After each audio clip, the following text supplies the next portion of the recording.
de hoje, vamos estudar números primos. Mas, antes disso, vamos relembrar o nosso conceito de divisores. Podemos dizer, então, que um número é divisor de outro quando o resto da divisão for zero. Observem aqui o conjunto dos números naturais. Então, por exemplo, vamos definir os divisores de 8. Eu vou pegar o 8 e vou dividir, então, por cada um dos números naturais. 8 dividido por 0 não existe, então 8 dividido por 1, 8 dividido por 2, 8 dividido por 3, 8 dividido por 4, 8 dividido por 5 e assim por diante. Fazendo a conta, tudo que der resto, 0, então é divisor de 8. Neste caso, os divisores de 8 são 1, 2, 4 e 8. Vejam que, nos divisores de 8, nós temos mais de 2 divisores, 1, 2, 4 e 8. Portanto, podemos dizer que 8 é um número composto. Vamos agora definir os divisores de 7. Novamente, vamos dividir o número 7 por cada um dos números naturais. Todas as divisões que derem resto zero, então, aquele número natural será divisor de 7. Fazendo essa divisão, então, para cada um dos números naturais, encontramos que os divisores de 7 é 1 e 7. Veja que temos somente 2 divisores. Isso significa, então, que o 7 ele será um número primo. Números primos, então, podem ser definidos da seguinte maneira. São todos os números maiores do que 1 que têm exatamente 2 divisores distintos. São eles, então, o número 1 e ele mesmo. Os números primos, então, eles podem ser definidos através do crivo de Eratóstenes. Vamos conhecer, então, como funciona este crivo. Acompanhem comigo. Vejam que, nesse momento, estou colocando aqui na tela para vocês uma tabelinha de 1 a 100, com todos os nossos números descritos. É importante, então, que a gente saiba que o número 1, ele não é primo, porque os números primos são todos maiores do que 1. Então, vou pintar ali o número 1 de vermelho. Vamos analisar, então, agora o número 2. Estou pintando ele de amarelo. O número 2, então, é o que a gente vai analisar. Vou verificar todos os múltiplos de 2. Então, excluindo o 0 e o 2, todos os números múltiplos de 2 eu vou pintar de vermelhinho. É importante observar que todos os múltiplos de 2, eles são números pares. Então, nesse momento, eu estou pintando todos os números pares que eu tenho na tabela. Ou seja, números que finalizam com 2, 4, 6, 8 ou 0. Nesse momento, então, todos os números estão pintados. E agora, então, eu vou analisar o próximo número da minha tabela. O próximo número que nós temos é o 3. Vou pintar de amarelo o número 3.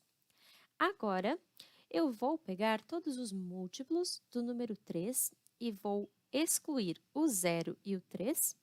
E os demais eu vou pintar também de vermelho, os que estão na tabela.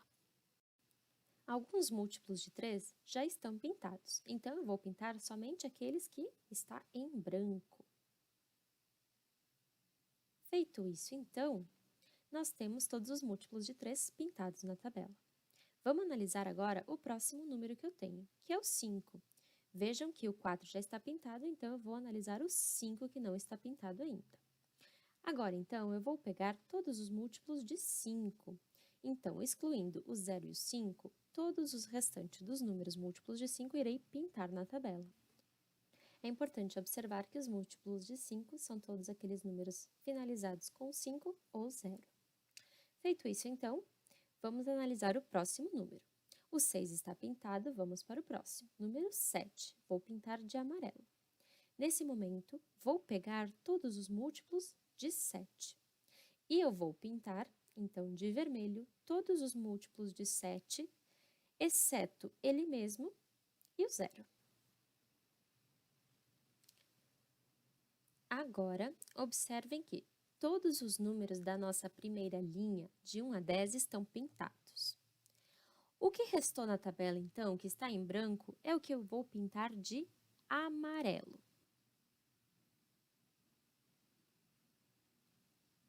Vejam que agora que nós temos todos os números pintados de amarelo, eu vou definir como números primos todos esses números que estão em amarelo na nossa tabela. É importante saber os primos pelo menos até o número 29, pois são os mais usados para a gente realizar a decomposição de um número. Observem então aqui os números primos que nós temos até o 29. Vamos fazer um exemplo. Vamos decompor um número 42. Então, nós vamos escrever o número 42 e vamos fazer uma linha na lateral dele. Agora, vamos ver. 42 eu posso dividir por 2. 42 dividido por 2, sabemos que é 21. O 21 eu não consigo dividir por 2, mas eu posso dividir por 3. 21 dividido por 3, a gente sabe que é 7. O 7 não dá para dividir por 2, por 3 ou por 5, mas posso dividir por 7. 7 dividido por 7, 1. No momento que encontramos o 1, acabou a nossa conta. Então, eu vou dizer que o 42 decomposto, ele é formado por uma multiplicação desses fatores primos. Então, podemos dizer que o 42 decomposto é formado por 2 vezes 3 vezes 7. Ou ainda podemos dizer que 2 vezes 3 vezes 7 é a forma fatorada do número composto 42. Vamos agora fazer um segundo exemplo. Vou colocar aqui para vocês, então, como exemplo, o número 12. Vamos fazer a decomposição do número 12. Escrevo o número e traço uma linha na sua lateral. Posso dividir o 12 por 2, que vai resultar em 6. O 6 eu posso dividir por 2, que vai resultar em 3. O 3 eu posso dividir por 3, que vai resultar em 1. Nesse momento, cheguei no 1, acabou a conta. Posso dizer, então, que a forma fatorada do número 12 é feita pela multiplicação de 2 vezes 2 vezes 3.